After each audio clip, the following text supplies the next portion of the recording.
Hello and welcome to our introduction and guide to supported decision making. My name is Johnathan Martinis. I am the Senior Director for Law and Policy at the Burton Blatt Institute of Syracuse University. In this session, we're going to talk about self-determination, what it is and why it's important. And as we begin, I have a question for you. What's your favorite right? I know it's a funny question. It kind of sounds like a pickup line at an ACLU convention, but think about it. What is the right that makes you feel the best and strongest about being an American, a human, a citizen? Is it freedom of speech? The right to vote? The right to free association, community integration, employment? Now ask yourself, what do all of these rights have in common? It's choice, isn't it? Freedom of speech is the right to choose what to say. The right to vote is the right to choose who to vote for. Freedom of association, the right to choose who to be with. Every single right we have comes down to choice. Choice is what makes our rights worthwhile.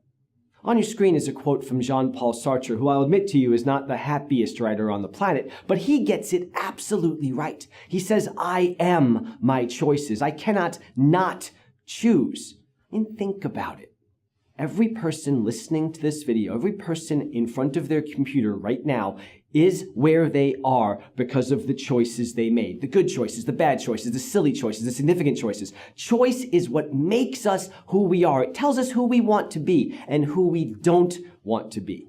Well, clinically, that right to make choices is known as self-determination. It's a fancy term. It just means control over life. A person with self-determination is the captain of his or her ship. They do things rather than having things done to them. They are actors rather than having things acted upon them. And we've known for 40 years in study after study after study that people with disabilities who have more self-determination have better lives. This is not Johnathan talking. This is people with way more initials after their name than me. And they have found time after time that when people with disabilities have more control over their life, when they make more choices, they're healthier, they're more independent, more likely to be employed, better able to adjust to changing needs, and safer.